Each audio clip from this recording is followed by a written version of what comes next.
What's going on, all you cool cats and kittens? Welcome to the last class of Social 119. I can't believe it either. We are at the last class. We're heading into finals week. Let's just get this over with. I guess they would say. Sam and Lori are joining us. We don't have any special guests from across the world yet until you all call in. If you want to join the call today and ask Sam questions, send an email to staff@social19.org. Hey, thanks, Jeff. I got to get my camera settings rocking and rolling here. We are here with the good doctor of dialogue who's monitoring the chat. Also, not monitoring, but waiting for some questions to come in. So what we want to do, I'm going to just say a couple things about logistics, but then hang on. Let me just pull myself together here, friends. First off, welcome to the last day of 119. You have one more day of the COVID-19 semester, and then we just wait and see. Some of us move on with life, and others of us wait and see what happens next fall at Penn State. We will be here. I'm going to be here regardless. If it's possible, if we are able to, if we have to be virtual, then we'll be virtual. We'll figure it out. But otherwise, we will. I will certainly be here, inshallah. So what I want to do today, what I usually do, is we do some activity in the classroom, and then I answer questions. So a lot of times students have questions that they've been kind of waiting to ask, or all semester maybe they really wanted to know, maybe something I said that they want some clarity on. What I like to do, however, at this stage of the game on this last day is I like to not respond to really detailed questions about about highly intellectual things, like understand that. What do you want to, can you help us to understand what you are talking about when you say ask any question, but don't ask X question? Yeah. Okay. So what I'm trying to say is ask me real questions about life. Real questions.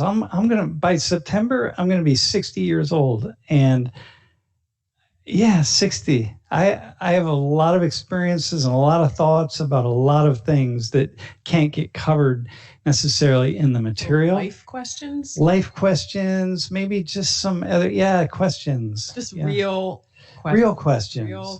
Real curiosity questions. And so nothing's really off the table. Lori's here. If sometimes people want to ask really deeply personal questions, and I respond to them, and Lori's not in the room, and I just have to wait and see what happens. What I hear about what you hear about it that I talked about in class regarding all sorts of deeply personal things. But you're here now, so if you don't want me to respond to a question, so I'm not monitoring the chat. I'm monitoring you. You're monitoring me, so I'll feel it. The death stare. So there's some questions. Okay, so that's the first thing. But the other thing I want to say before I start responding to a few questions. I do want to say that I'm going to send something out to the class about voting. So one of your classmates sent me something about voting, and in one of the next emails that I send out, I'll send it out to y'all because I think it's actually really important. The Pennsylvania primary is going to be in early June, I think, on the 2nd. Also, I do want to say that our guest from a couple of weeks ago was Eric Morales. Has been staying in touch with us about what's happening down in the mushroom houses and down in Southeast Philly, and it's just the virus is just starting to sweep through a lot of the immigrant communities in a pretty serious way. And you may have heard I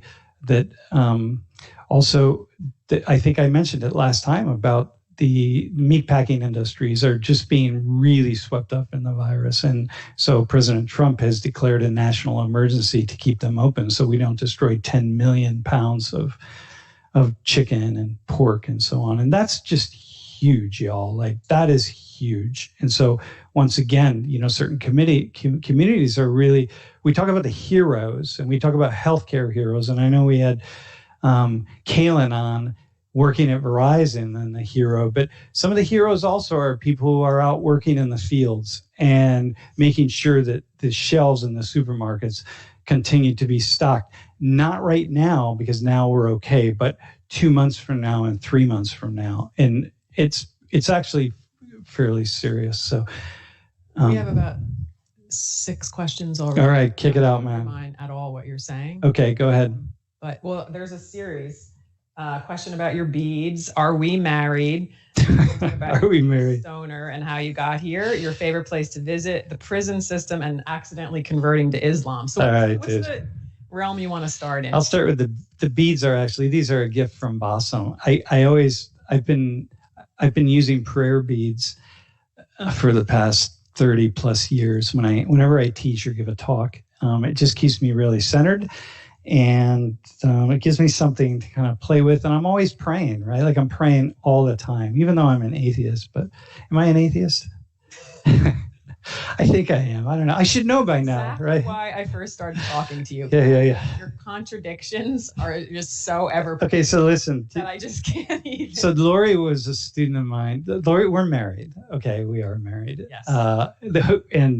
But she was a student. You were 21. And you were 25. I was 25. You just turned 21. I just turned 25. So it wasn't like I was a senior and you were a new grad student. A new grad student, right? And she was in my class. And then kind of at the end, she came to my office hours at some point because I was such a... No, because the contradictions, just like that. Like, I'm praying all the time, but I'm an atheist. And I'd be like, what is this guy talking about? Yeah. He's so annoying. Yeah. So she came to argue with me, and I agree with her that I was annoying. And then she was like, oh my God, seriously? You actually think that too? And then you were even more curious. I was even more intrigued, for sure. that he was this annoying guy who knows he's annoying, but yet he's still annoying. And then, over time, we just kind of, I don't know, fell in love, I guess. True. Very, very true. Very, very in love. Because there is a lot behind that contradiction that seems like a contradiction. Yeah, like just what you said right now is absolutely true. Yeah. You mean that You're like, I'm praying all the time, but I'm an atheist. Yes. Both of those things are so true. Yeah. By the way, I was going to say, somebody asked in the chat, who do you pray to? I just am praying to the life force. I'm praying for peace, for inner peace. I'm just praying to life. I think there's an energy, a cosmic energy that connects all of life. And I don't believe in that there's a single creator who created it all. That sort of monotheistic vision of a God, the kind of Abrahamic vision. I don't have that. I can't imagine, because God had to come from somewhere. It just makes no sense to me. But there's an energy, a life force that clearly is it's almost as though it has an intention. It's so profound. I've had so many experiences. We've had so many experiences. And so anyway, I will briefly, I was going to tell the story about how I converted to Islam. I'm actually a member of every religion that's out there. I think I said it in class. I wear the kata, but I was in... The kata is in Sikhism. I talked about it in class. It's just a symbol that you wear when you dedicate yourself. So I'll tell the story quickly. I was in Istanbul. All right. Sorry. So I was in Istanbul, and in Turkey I went, and I wanted to really understand the whirling dervishes. And whirling dervishes, it's like an esoteric, really highly spiritual arm or sect within Islam. And they're just it's like, I've always been fascinated by people who live a monastic life. So I've spent time at a Zen Buddhist monastery. I spent time at a Catholic Benedictine monastery where the monks, they wear the hoods and walk around in silence. So I'm just walking around with all these monks in silence. It was pretty cool. just trying to discover. And so I went to Istanbul and I sought out whirling dervishes. And so I met this guy, this old Islamic scholar, one day at a restaurant. And I said what I was doing, what I was seeking. And he said, I'll take you to somebody. So he said, meet me down on the street down here in the corner at 5:00. And so I did. And he pulled up in a taxi and I jumped in and we went zooming through the streets of Istanbul. And we show up at this guy's house. And I walked up I mean, I can't even begin to tell you. It was in old Istanbul outside of one of the great mosques. And we climbed up these stairs and it was just like this all the way to the top, knocked on a door and we heard this voice said, come in. And it was this guy sitting on the ground and, around all of his, just sitting in the corner, right?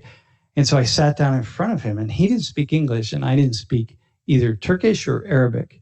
And so the scholar kind of sat next to him and he and I just sat talking, like looking at each other. And immediately we just connected. It was just like this intense, powerful connection that, you have with a human being. And we lost all track of time.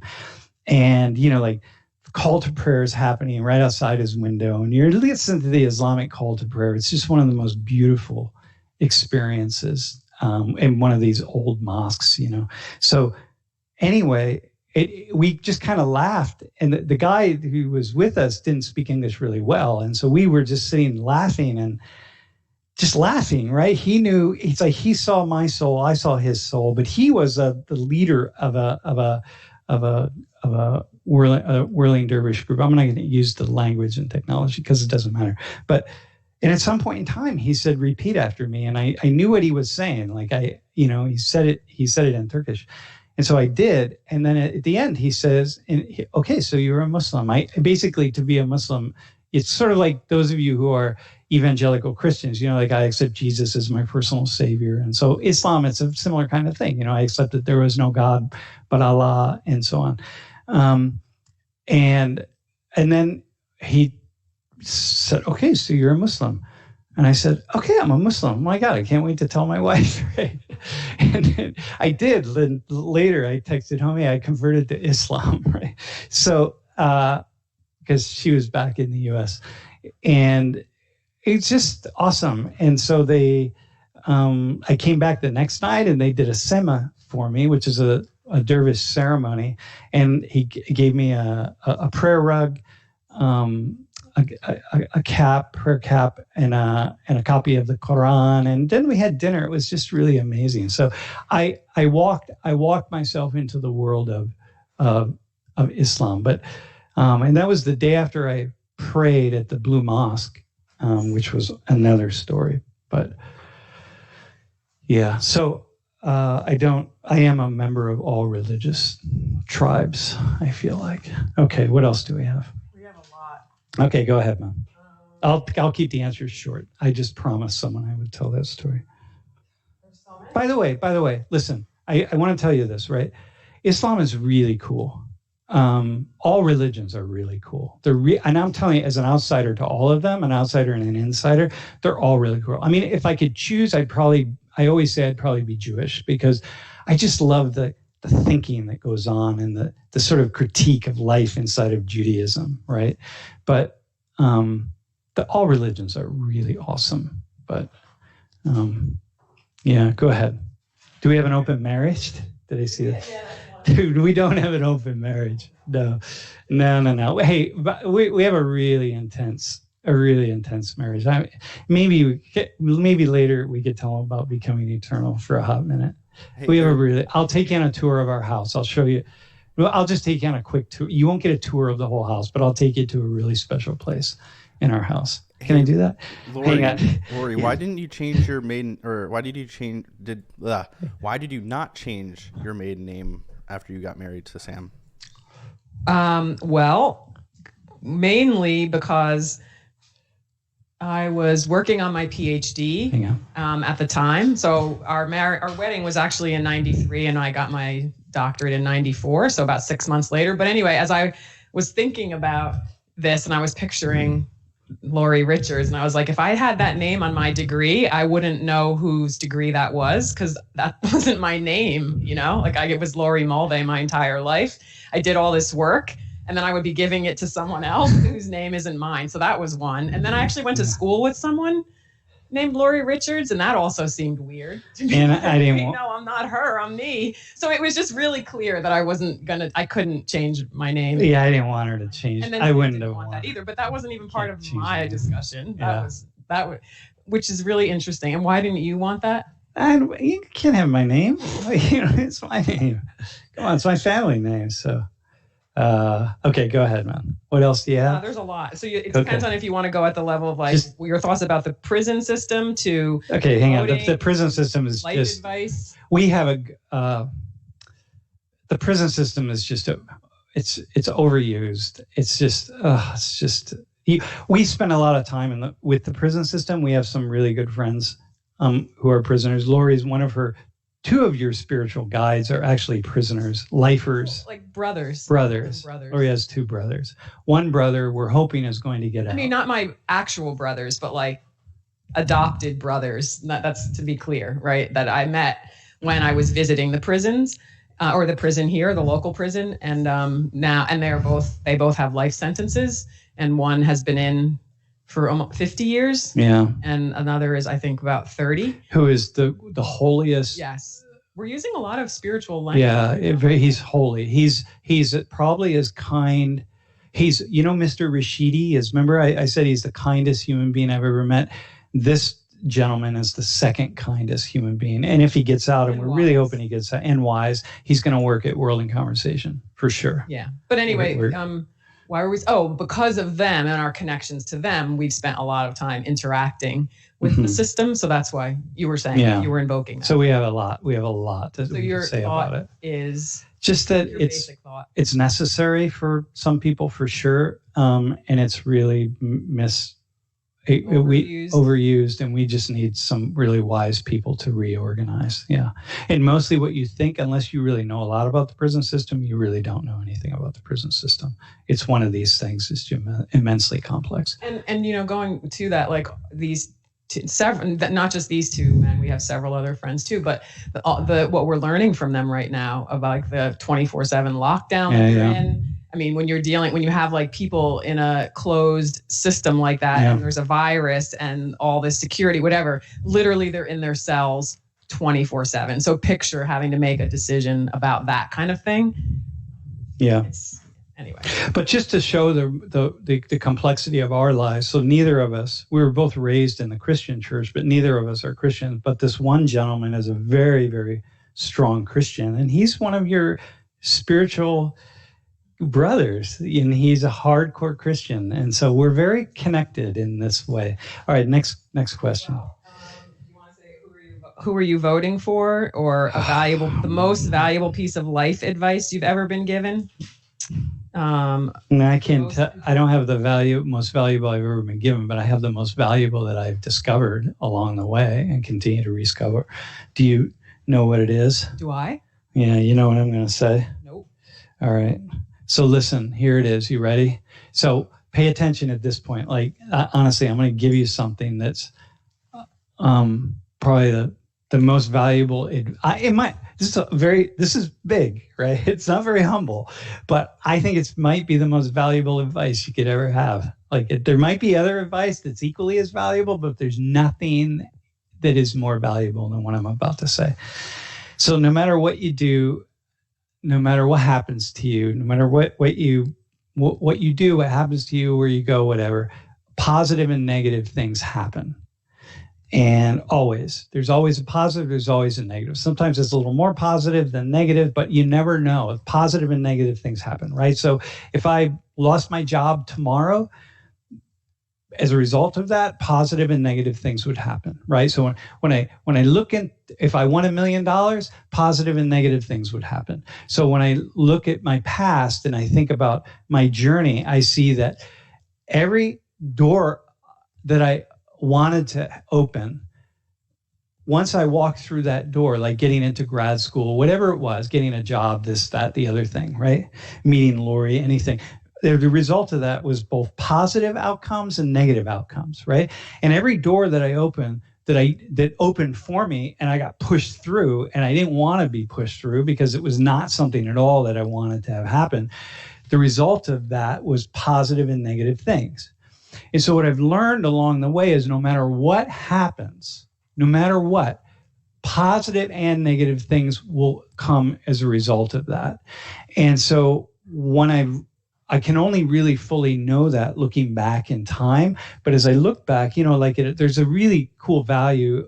It's a benefit of getting to a certain age because you can look back and see and understand the present as a result of things that happened in the past, right? The life lessons. And so I don't yearn for certain things to happen or not happen in the way that I used to in the past. It's much easier for me to live this kind of Zen life of just being and accepting, and it's not always easy to do, but I don't battle for it for lots of things, right? So if you want to apply to law school and you don't get into law school, and it's like, oh my God, what am I going to do? I didn't get in. Well, when you get to my age, you'll look back and you'll say, maybe you'll be married, maybe you'll have a child. I mean, you'll be looking at your child and you'd say like, well, if I had gotten into law school way back when, like I wouldn't have found my partner, I wouldn't have this child. And like every positive, every awesome thing that happens is because of things. And vice versa. And vice versa. So, and vice versa, every negative thing. And lots of negative things happen because of good things that happen, right? I have this thing I always say, right? Every airplane that crashes, somebody on that airplane is only on the airplane because something really, really good happened to them. Like they won the lottery and now they got a ticket to go on their vacation. They've been waiting to go on their entire life, and then the airplane crashes, right? And you're like, shouldn't have won the lottery. Everything is positive and negative. That's my advice. That's what I hold on to. What does that do? What was like a final thought of like why that's so important?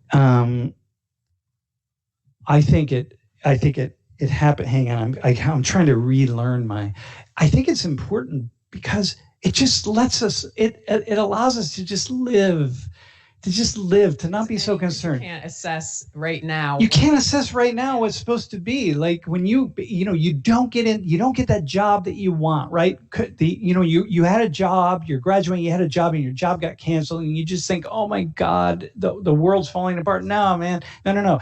10 years down the road, you're 2 years or whatever, you're going to have this whole life and you're going to think they developed, you're going to be really happy, all this amazing, you'll be in love, this, that, and it only happened because you didn't get that job as a result of this virus, right? And you think, oh my God, right? So when you live in that space, it's just a lot easier to not worry and stress and be unhappy and think that you're in control.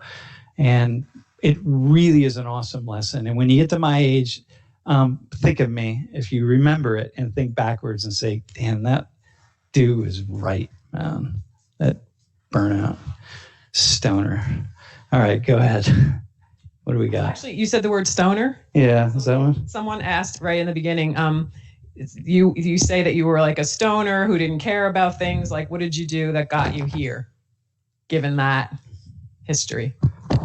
Well, no, number one, here's the thing, man. Number one, I knew, I understood addiction at a young age, right? I grew up in the working class. I watched lots of people who were addicts. I had friends who, we started drinking and then smoking weed and then Coke and then one thing after another, right? And so I saw just I just watched people go down these paths. But me, I always really enjoyed marijuana. I always did from a very young age. It just spoke to me. It was a teacher for me. It was a plant. The plant itself was my teacher, and I knew that. At the age of probably about 14, I really understood that. But I also understood that if I used it too much, just like if I drank too much or went on to harder drugs, one day I'd have to give it up, and I never wanted to give it up. So I was always very careful about the way I ingested things. So I never drank too much. I didn't smoke too much. I didn't do other things because I really understood that I never wanted to have to give it up. And it was a teacher for me. So very careful, rarely ever more than once a week or something like that. Right. So, So very, very, very cautious. I'm very calculating in the way I live my life, right? You would say that probably. Very thoughtful, right? Everything is a journey. Everything is about the both of us, actually. We're very serious about life. We're very serious about taking the deepest journey that we can take, and even like in our relationship and so on. So then how you got here was what the person was asking. I don't know what. How I got here to Penn State? Like, it just said with this history or this way of thinking. Yeah, because I was, you know, in school, I was a pothead, but a pothead that was very selective and very careful about when I smoked. Like, I rarely smoked with friends. Like, once in a while I would, but mostly it was just by myself. And like, because I was using it as a tool to open doorways, to have interesting thoughts and interesting ideas. So I was just very cautious and calculating.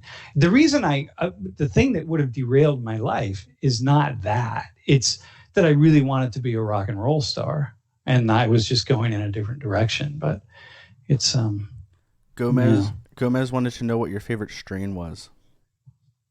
Strain.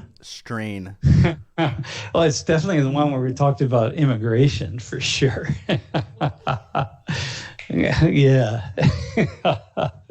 Every one was awesome, actually. Every class. Oh my gosh. No. Your favorite strain. Strain. It's my favorite strain is always the one I currently own, the one I currently have. So whatever. It's legal now though, so we're all good. Yeah. All right, go ahead. Explain being eternal, favorite place to visit. The favorite place okay. Yeah, I don't necessarily have a favorite place to visit. Maybe the favorite place to visit. Listen, this is going to sound like a cliche, and I'm not saying this just because Dr. Mulvey is in the room, but the favorite place to visit is when Lori and I together are in this really thoughtful, deeply holy space together, and we can go there and just kind of block the world out, and it's just us in this really, really nice space. That's my favorite place to be. And it often doesn't happen when we're traveling overseas because there's too many distractions. But our favorite trips, we've talked about this, probably St. Petersburg was amazing. Greece was pretty amazing. Yeah, we took some Israel, Palestine, yeah. Ethiopia was pretty awesome. And now, of course, we go to Colombia a fair amount. But so if you had children, what would you like for them? I would like for them to be not worried about grades. I would not like for them to not worry about success, defining success according to how other people define success. I really would want them to be serious, thoughtful, recognize that they only have one life and that their mind is really infinite, the infinite possibilities. You're not born a thinker or not a thinker. You are born with unlimited potential. And for me, I didn't even turn my brain on, really turn it on until I was 20 years old. I mean, I was, a thinker. I used to read books a lot and stuff, right? But I wasn't like, nobody would have said I was quirky and kind of quirky, whatever, right? But no, I didn't start turning my brain on until I was 20. That's when it just, and the cool thing was I didn't waste my time in grade school, high school, or junior high or high school doing busy work. So by the time I turned my brain on after 2.5 years of taking college classes, I was still credit-wise. I used to start the semester and I would just stop going to my classes, right? But it was inexpensive and it didn't matter back then. But I didn't turn my brain on. It was just one day. I just decided I'm going to be a serious student. And then that was it. I just never looked back. And I just decided I was going to learn as much about the world as I possibly can. And what's happened is that all I am getting is more and more confused. Unbelievable the amount of confusion that I have. We were just talking about it this morning, right? About all the things that are happening right now with this, about everything. It's, oh my God. So that's what I would want from my child, that they take, like, you get one life, take it seriously, and remember that the mind is just really infinite in its possibility, and And love is pretty infinite too. And friendship, you can have friendships with people from so many places, and not to walk through the world with this fear. Like, you remember a little bit ago when I said Islam is really cool, right? Look, some Muslims are stupid, narrow-minded, and annoying. Just like people of every group there are some people that are stupid, narrow-minded, and annoying. Oh my God, right? But like, dude, we have met the most holy people. And there's that word again. Yeah. Today, the word of the day. Yeah, that's holy. Just awesome. I just read this book about Islam when we were over spring break. I read it and I got done with it, about this guy's journey into Islam. Well, here it is, actually. The road. Farouk, love this. Farouk, the road to Mecca was given by a friend of mine, a Muslim friend of mine, who really wants me to be a better Muslim, and I can't. It's hard because, by the way, when I converted, the one thing that this Turkish guy said was, you can't believe in evolution. And in my mind, I was like, well, screw that. I'm not giving up evolution. That's just given, right? I mean, I'll tweak it a little bit. But anyway, the road to Mecca, this guy, Muhammad Assad. And I read that over the break, and I told Lori, when I got done, I said, I think I actually could follow the path, in Islam, it's called the straight path. Because it's the straight path to Allah, right? I think I could actually be a practicing Muslim. I really like, wow, but I can't be, because I just can't be. So. Can you give some advice on finding the right partner? Dude, finding the right partner, don't settle. Do not settle. Don't be afraid. Life is really long, no matter what happens. I find we encounter people that find the right partner in their mid-20s, late 20s, 30s, mid-30s, late 30s, whatever. Life is long. Do not settle, man. What is settling? Settle is when you just say, well, what you did with your previous boyfriend before I came along. You didn't do it. You could have, though. You would have been. What'd you say? What'd you used to say? Like, well, he's a nice guy. No, I hear this from people all the time when they say, oh, well, it must be me because this person is just really everything I would want if I like put my list together, blah, blah, blah. We share the same values. We like the same things. And I say, are you in love? And if you can't answer that question, I mean, obviously this is a particular paradigm, right? Because you can also create love with a person who has been chosen for you, right? I also really see that in a different paradigm. But in the paradigm of like, you're making the choice, it's got to pop. Yeah, dude. That's it. And you know it. It's just one of those things. It's like beyond a list. If it's a list, it's not it. Here, I'm going to show him Becoming Eternal. Can I do that? What are you doing? I'm going to log into my phone so I can take him. You're leaving this. Yeah, you stay space? Here. All right, hang on. All right, hold tight. Hey, Darnisha, you gotta let me in. All right, so here. Hurry up, because you got a lot more questions.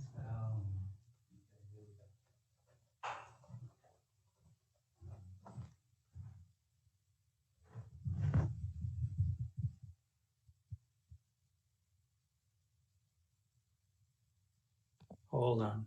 Okay, here we go. By the way, I want to show you something. This is that's what I look like when I first started teaching at Penn State. So that tells you. I'll go fast, Lori. I won't give them a lot. This is our crib right here, by the way. Hey, Sam. Oh yeah, all right. I gotta go downstairs. Sorry. Yeah. All right. So listen. So we already had a conversation about this. I remember, Sam? Keep talking. Class, I'm in trouble now. So listen. I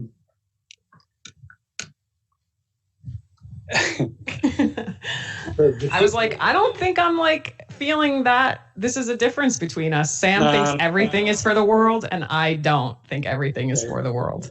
So this right here, that's Becoming Eternal. Okay. And Lori, can you explain what Becoming Eternal is? And I'll just come back up. I'll let you explain it, Sam. Okay. So Becoming Eternal is a book that we wrote for the one of us who survives the other's death. And it is, we went to Prague back in 1996 with a series of big stack of letters that we had written to one another over the course of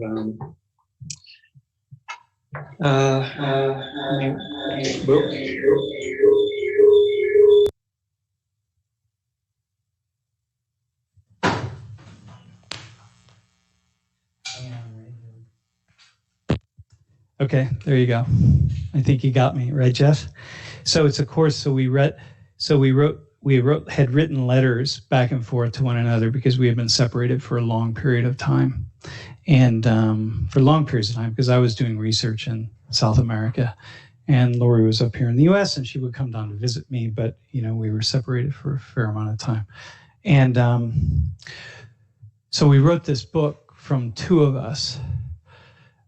To one of us who survives the other's death, and meaning it's in first person plural from us. It starts with a quote from the letters, and then together we wrote a small essay, and it's 365 pages. 365 essays, one for each day of 1 year of mourning, of separation, the first year after one of us dies. And it is... There's only one copy, and the copy sits in that wooden box. Oh man, I always, the copy sits in the box, and it's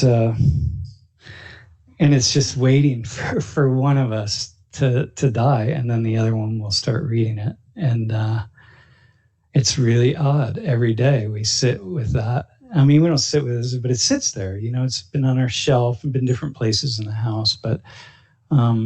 It's really intense. It's really intense. And so when I say don't settle, I mean, not everyone is going to be doing something like that, right, with their partner, because that's not how life is. Some people have children, other people don't. We don't have kids, but it's pretty cool. Yeah.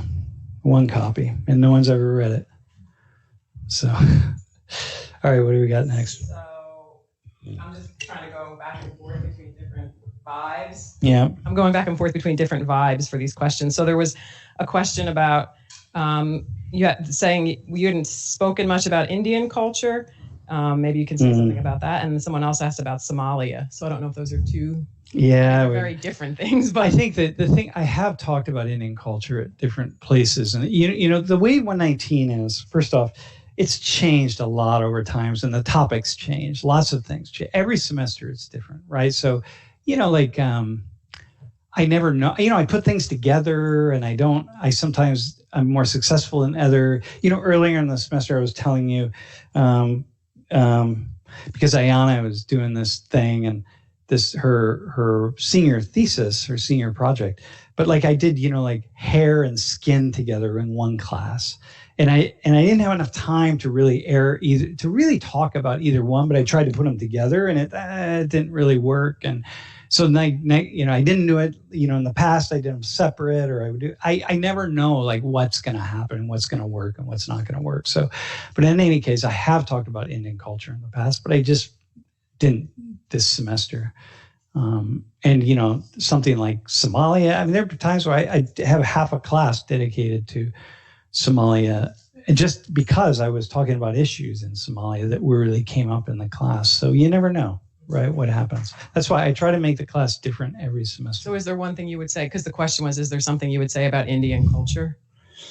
Yeah, the gods, the way, it's the cosmology of Indian culture is so utterly fascinating, really, to live in a world with so many gods. No human being could ever memorize all the names, all of the gods in Indian culture, right? It's to walk through the world with that cosmology, that there are so many gods in play. It's pretty fiercely cool. And it really changes the mind, right? I would say that. Yeah, it's cool. My time in India was really cool. Yeah. I forgot about India when we were mentioning places that we visited. Yeah, that's where I got the kata, was in India at a Sikh temple. That's right. Yeah. What do we got?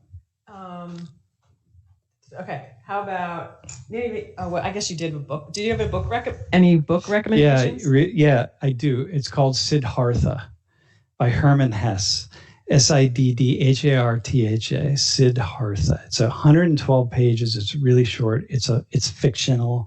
It's the best explication of Western and Eastern ideology, cosmology, spirituality that you'll ever find. And it's a story, and it's a really good story. And if you want to understand what the Eastern thinking is, then particularly Buddhism, if you ever want to understand, this is it. You get to the last chapter, and there it is. Unbelievable. It's the one book I would have. If I could have one book on an island forever, that would be it. By the way, it's free on Kindle. Yeah, you can get it for free. Siddhartha, Hermann Hesse, Hesse is his last name. What do we eat for dinner? All sorts of things. We mostly we don't eat factory farm meats. We gave that up. And so we're also careful about the restaurants we visit, although when we're traveling, that's a little bit of a different story. But we try to eat as much local and as much not factory farm. It's just really bad mojo. Yeah. Thoughts about astrology? Dude, you do. Actually, you really taught me about. Lori got into astrology. Is cool, by the way. Just a little. No, like, oh yeah, like if you think about it, astrology isn't like, I read my horoscope in the newspaper and it says today for Virgos is that's just people. They just hire someone to make that stuff up, right? That's not astrology. It's a whole cosmic system of cause and effect that the deeper you go into it, the more fascinating it is, right? It's a profound system that you have to ask yourself, how is this even possible that this information could be correlated with profiles of humans? But there's some, it's mysteriously engaging, and there's a lot more complexity to it, and science actually. It's huge, yeah. It's the wheel of science, friends. It's the wheel of science. Science is very fascinating, but you won't get it. I don't claim to, but by just like reading a book or so. But there's just some deep things. I say that Lori was trained in theoretical statistics. Well, in here at Penn State, so she's really a scientist in her orientation. But yeah, astrology, you don't dig into it. First off, if you dig in, you got to dig way in, and there are a lot of charlatans out there who are like write these books and they're like, this explains everything about the astrological system. It's like, oh, okay, you have to do your research, you have to dig away, but it's pretty cool. Hey, so here's another question. What do we fight about the most? You to say. No, you. No, go ahead. For you, Sam. I'm annoying. Yeah, I don't know. Probably that. We're both Virgos, so if I actually carefully walked you through the house, everything is in its place, except my room has a few things out of place. But so we don't fight about that. We're both really organized. I think that public-private thing, as you were public-private. So we'll fight. We won't fight about this, but like the fact that I took you on it, if I would have showed you through our house on my phone. Oh no, I have the bigger. Go ahead, you finish that, and then I'll say what I think. And the other thing is like there's certain agreements that we have that I break often. Yeah. So this is a good example of like, you're just definitely more public than I am, and I'm more private. But that's not the. It's like when we make an agreement, like, okay, Sam, you're actually not going to do a tour of our house, and and then you do it, and then you're like, well, I didn't really think you really meant such and such, and I'm like. I didn't think you meant I couldn't do it. Yeah, so your words for you are not like contracts, and words for me are contracts. Lori's a lawyer. I'm not. Which is neither of those things are the only way. Yeah. But that we definitely get in that. Yeah, we fight about that. We will get into. We struggle. Lori, you're also a Aquarius moon, or what moon? Why can't Aries moon? Aries moon, so she's very fiery. Yeah. And Sam's an Aquarius moon, which is very air. Yeah. Air and fire together just makes more fire. Yeah. It's all good. You got to have conflict. Yeah. Yeah. So what do you think about conflict in a Conflict marriage? is good. It's actually really important. You don't want combat. You want conflict. You want collaboration and you want conflict. Remember the model that we talked about, the Lori's model? You don't want combat and you don't want conformity. You don't want to just go along with others, and you don't want to be in combat with others, but you need some conflict and you need some collaboration. Those two things are really, really, really important together. So we've always had conflict because Lord came to my office thinking I was a jerk. And then we started out with, we weren't arguing. We were just talking, so we've always had that. It's a good thing. But the relationship was built on conflicts that we couldn't resolve. That we couldn't resolve. And that we actually then built a relationship because of. Yeah, and we fell in love because of that. And love is you got to work at it, man. Here's another thing, man. You work at it. You work at relationships, just like with your families. You're working at it all the time. Whew, man, holy smokes! All right, what do you got? Someone actually said that if you weren't married, they wouldn't have expected you to be married. So what do you think about the institution of marriage? Yeah, I think a lot of people.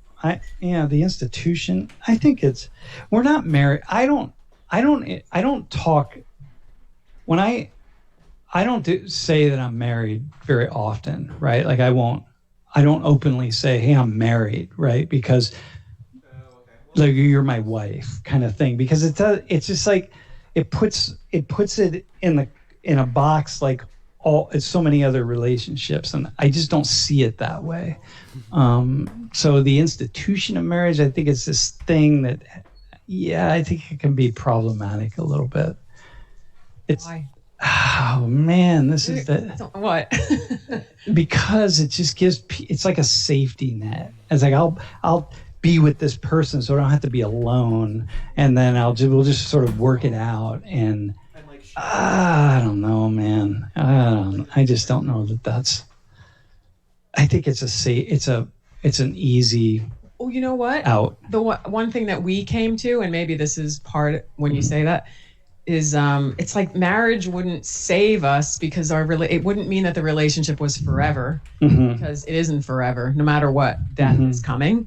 And I think that idea changed our idea. It's like marriage wasn't like, we're finally arrived. Yeah. We've arrived, and now we don't have to do anything. It's like, oh God, this is going to end, so we have to be very deliberate. We have to be deliberate. Yeah, very deliberate. I feel like that because when it's like, we're married now, that's it. Now we can just rest and relax. Marriage is an ordeal.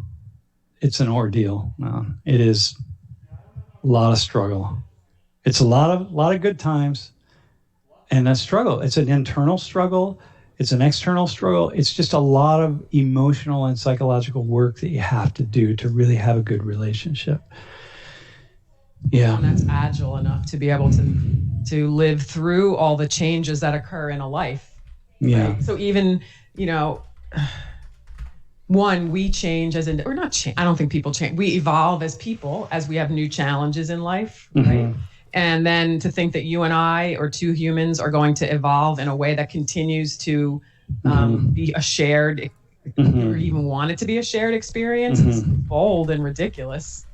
Yeah. So it's a lot. And you do, and in this work, like, so Lori, for example, I think Lori gets race, like Lori gets her whiteness, like understands her whiteness.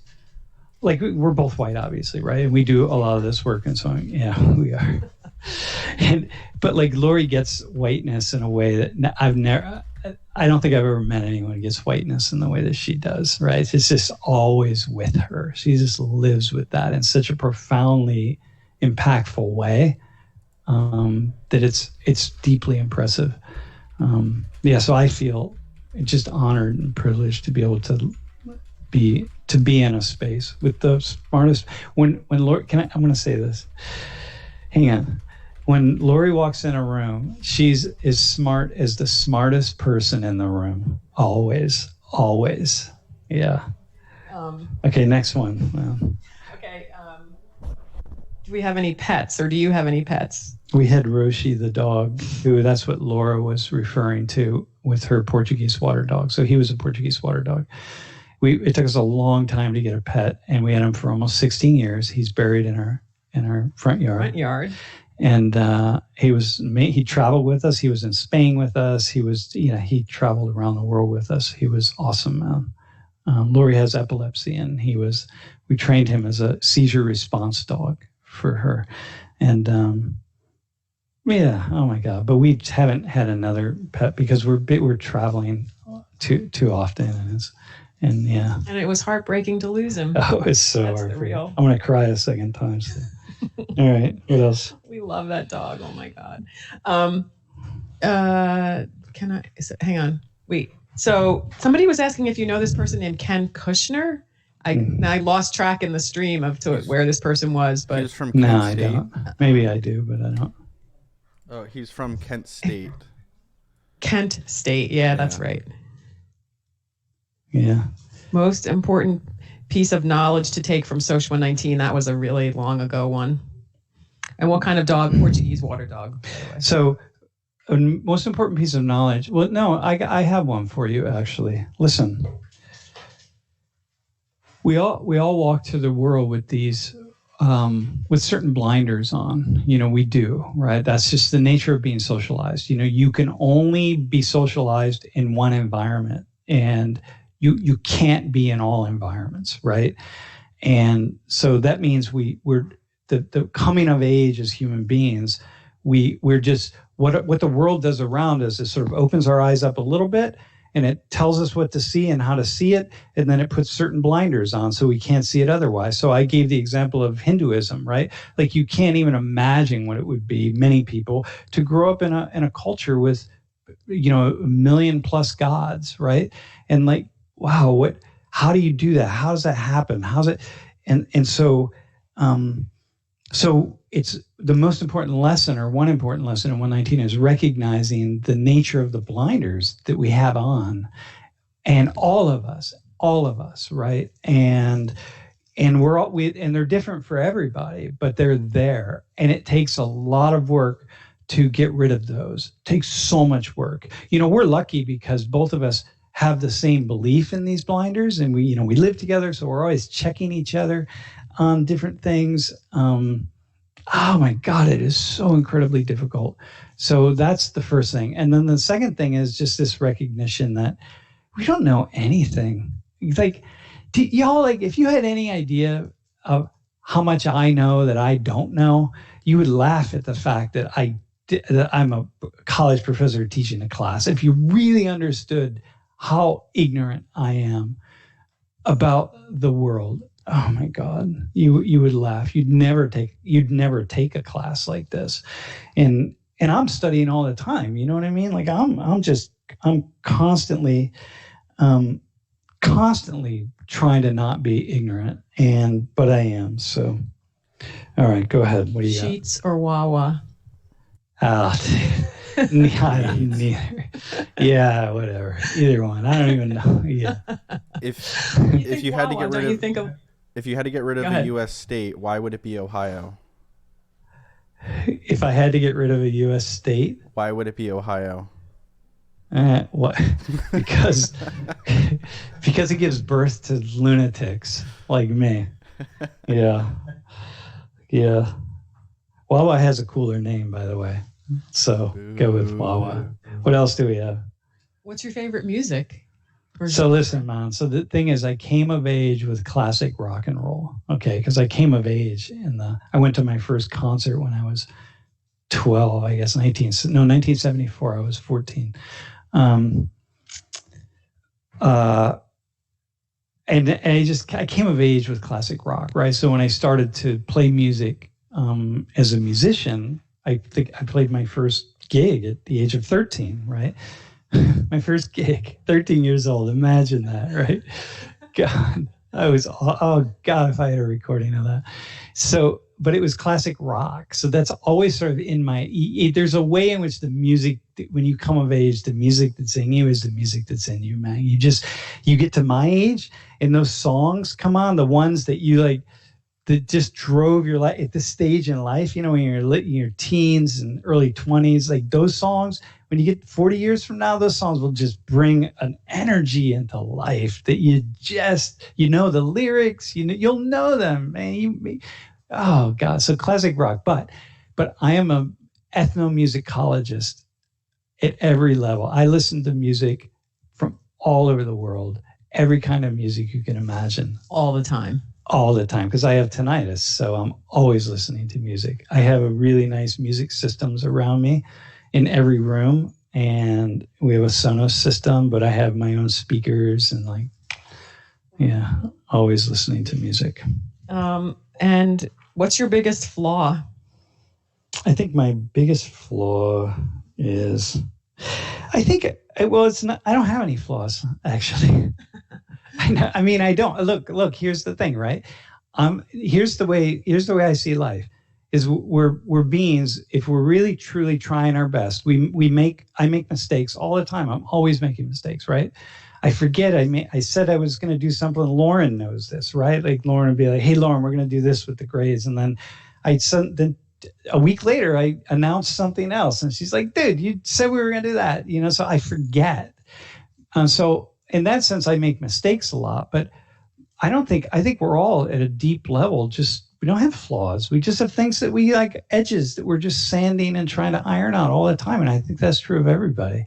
So I don't walk through the world with that idea of flaws. I have lots of things that I trip up over, and my team, my staff, Jeff knows, Darnisha, Lauren, everybody knows that there are things that I stumble over a lot, but I don't see that. I choose not to see that. I'm going to die, man. I could die at any moment. I'm not going to die thinking about flaws. Again, what do you got?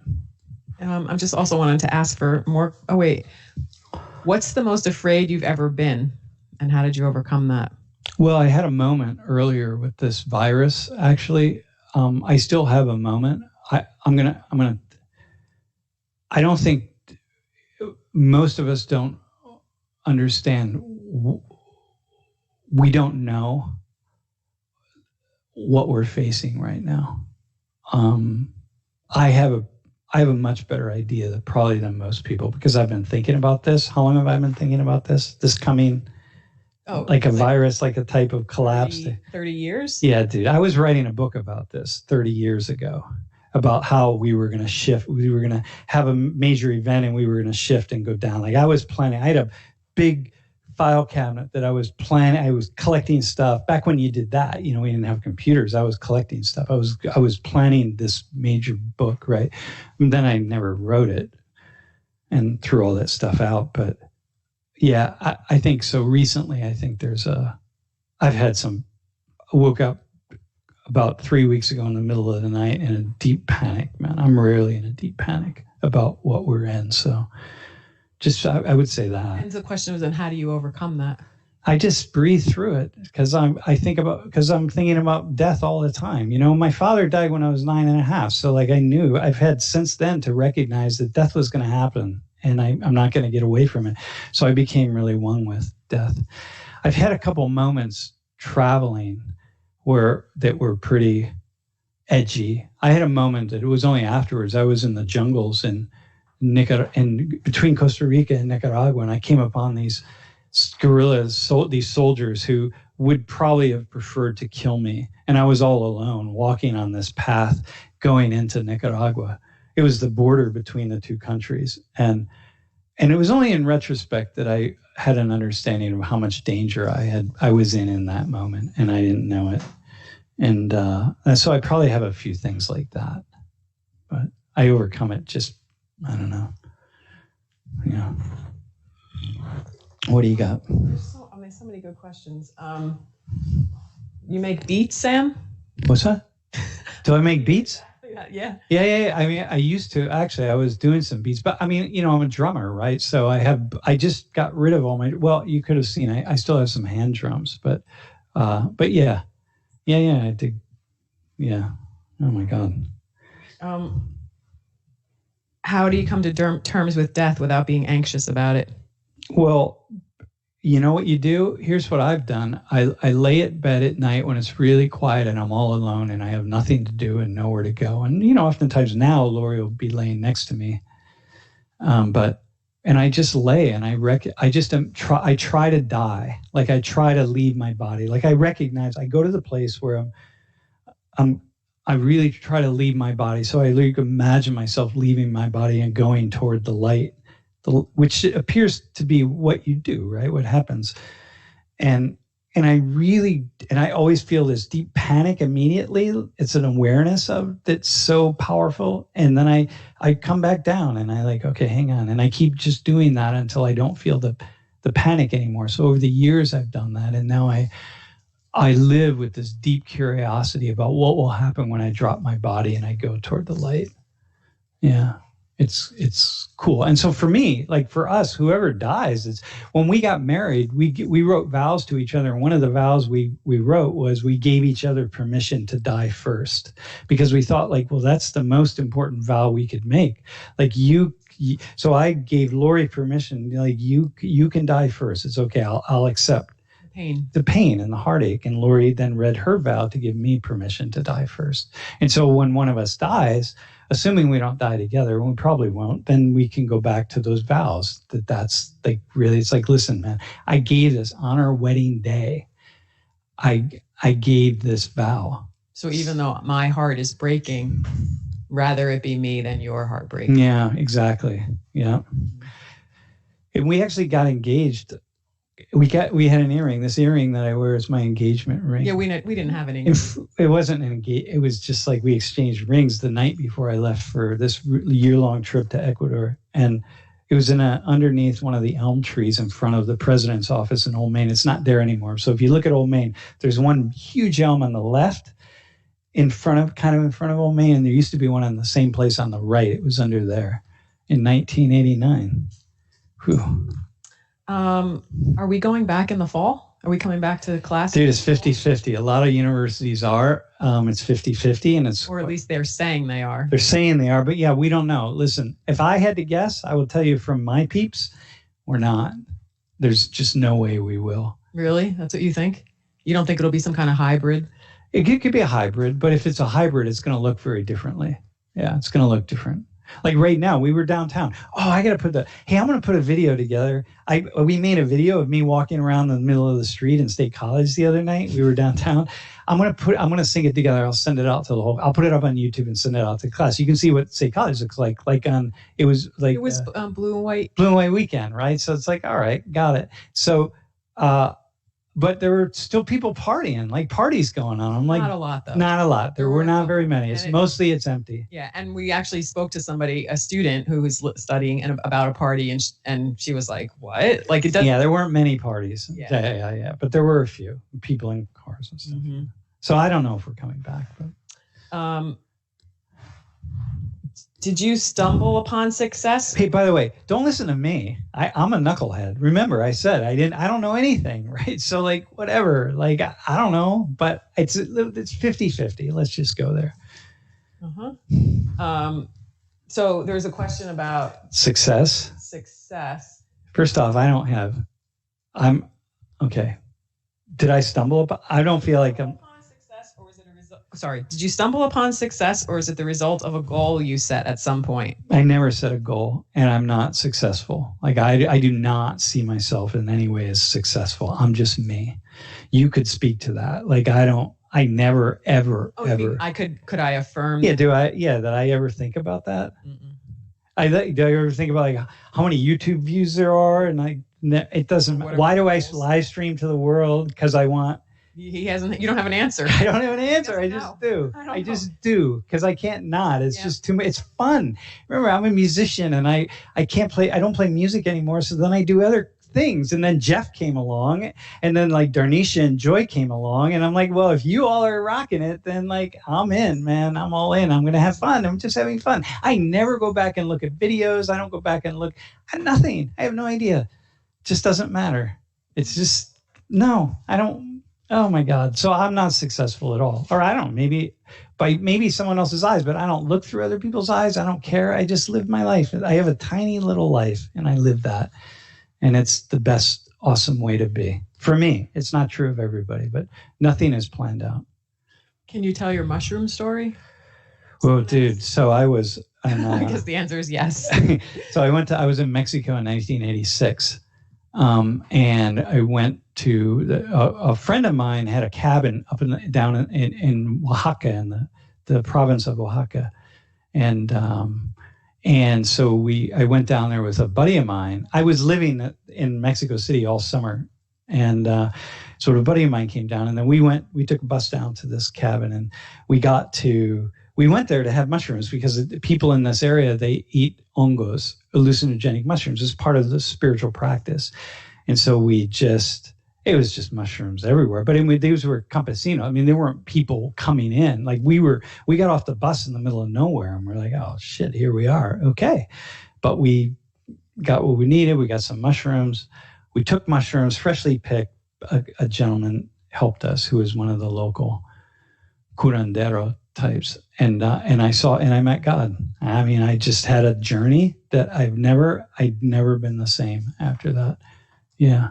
And I never had to do them again. I've done them again. I mean, once, one other time, but it wasn't, I didn't have to. It's like when you meet God, you don't need to meet God twice. You just meet God once.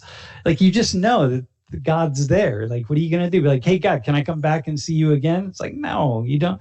It's fine. So anyway, yeah, that was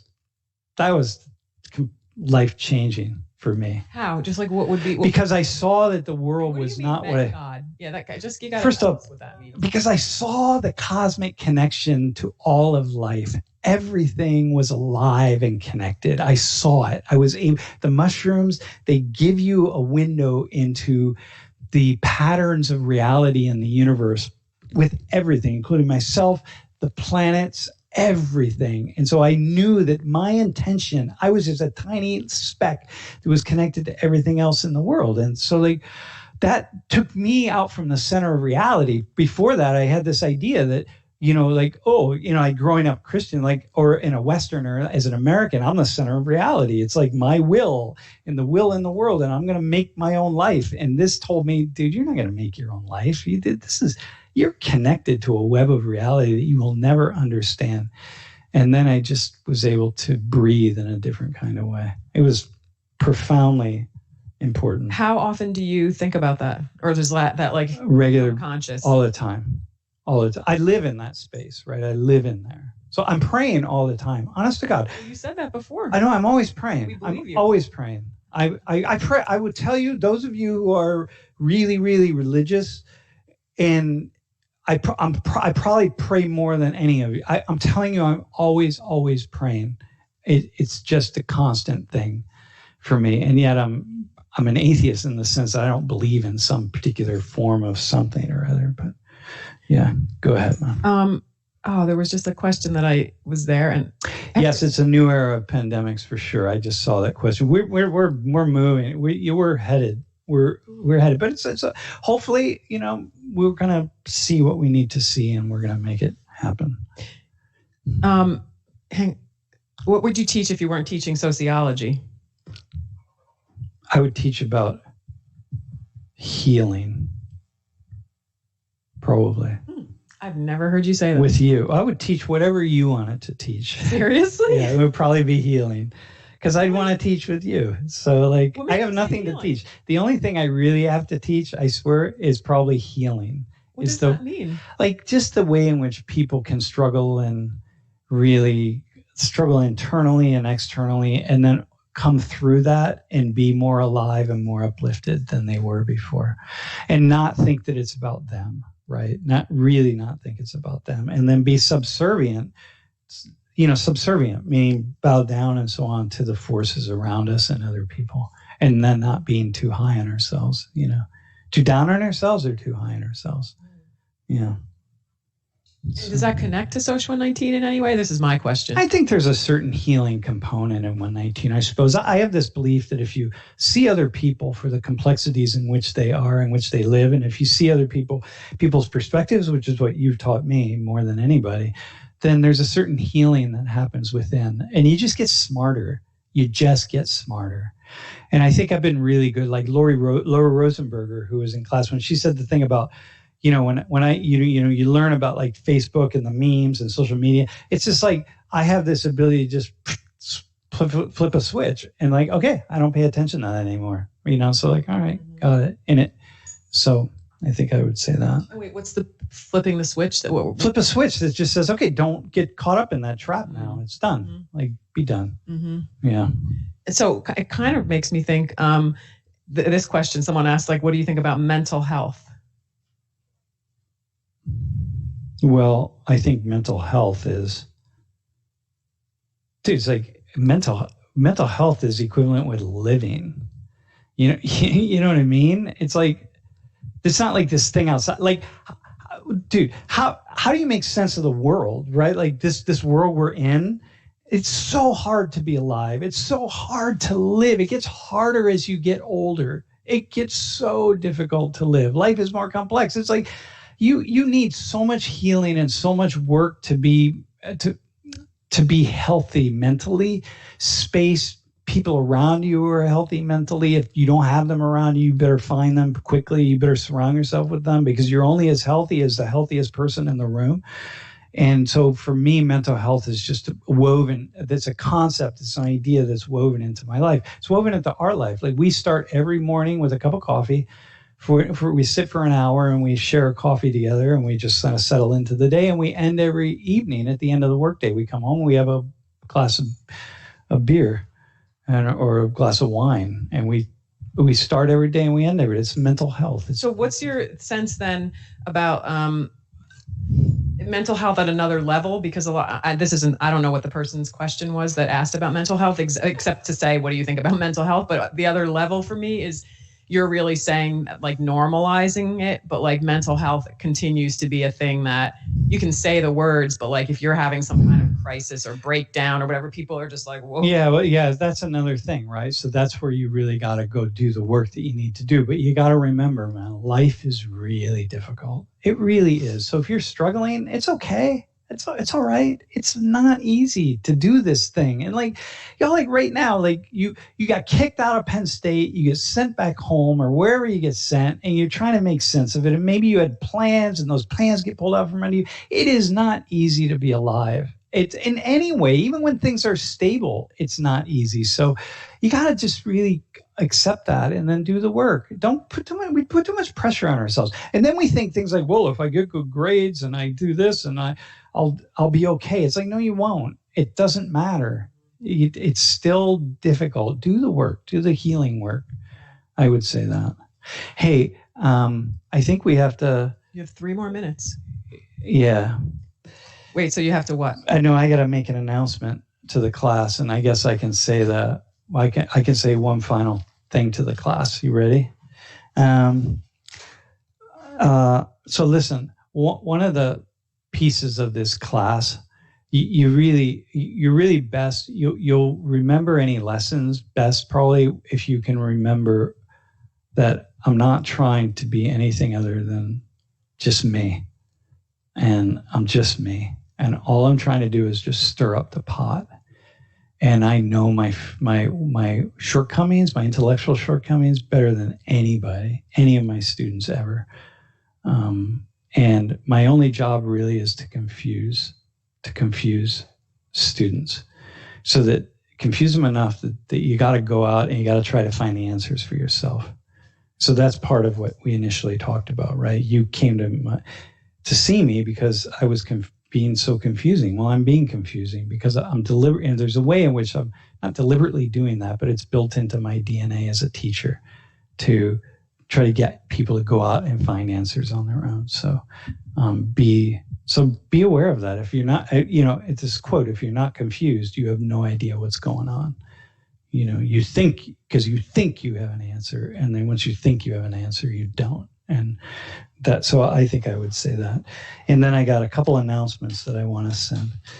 Do you have anything any final thing? Hey, hang on hang on. Yeah, hang on, class. 1 second, okay? Hold on. Hey, Michelle. Hey, Jeff, can you mute me for a second? Yeah. It's So currently Sam is working on getting the quiz to be shared. So just give us a moment and we will continue. While we have this time, shout out to my grandfather who passed 8 years ago today. Life continues and it's in a weird place, and we all miss you. Okay. Hey, listen, class. Here's what's up. Here's how we're doing attendance today. So you don't want to jump off. Stay on the screen. Stay with me for a hot second because I'm going to do a few quick announcements and then you're out of here and you're good to go. Okay. So first off, the quiz is on the website. We wrote 20 questions, 25 questions. It's only 20. You're going to have 25 minutes to do 20 questions. Opens tonight at 5, but don't rush into it. Make sure you've done all the readings and the whole thing, right? Here's the good news. You ready? Is everyone listening? Because this is good news. This is rocking. You know how you get 2 free absences during the semester? You get to miss class twice, or in the second half of class, you get to flunk the quiz, not pass the quiz twice, whatever it is. You get 4. 4. We went from 2 to 4. So you could miss class twice and flunk 2 of the quizzes twice, and you're killing it. But not today's. Today's is mandatory, right? Today's is mandatory. And so and also today, right after class, is the last sections of the Wink dialogues, and there's still a couple seats open. So here's what's going on. In your email is an email from the World and Conversation team, and it says Social 119 final class attendance. And inside of that email is a quiz. It's a 3-question quiz. And all we want to do, we have a new registration system at Social 119, and all we're trying to do today is test out whether the emails go to your inbox or they go to your spam trash folder, because we need to know that. So you're going to take the quiz and tell us, and then tell us how you check your email, and that'll give us so much awesome information, and then you'll get credit for being part of today's class. So can you just can we together get everyone just like really like applause for dudes, this really amazing hard semester, like that everyone that's watching this did all the things that they had to do. Dude, it's deeply impressive, my friends. It's deeply impressive. So give a shout out to yourselves, because that's just awesome, man. So good work. It's y'all. Intense. Yeah. All right, y'all. Those of you who are going to be around next year as facilitators, cool. If you still have any interest in facilitating, you never got around to it, hit us up and we'll send you the information for how to do that. Because tryouts coming up. We're going to have some more tryouts. So peace to you all. Do the survey, put your name in it in your email, and we'll be ready to rock. And thanks for doing that. And thanks for being part of the semester. It's awesome. Thanks for being alive. Right, Doctor? And thank you, man. Thanks. Class of 2020. Yeah, thank you, man. And thanks to the good doctor of dialogues for holding it down with me. All right, thanks, man. We'll see you. Thanks, Jeff, Darnisha, and Jamie for holding it down on the back end on the live stream. Totally. Yeah, really appreciate that.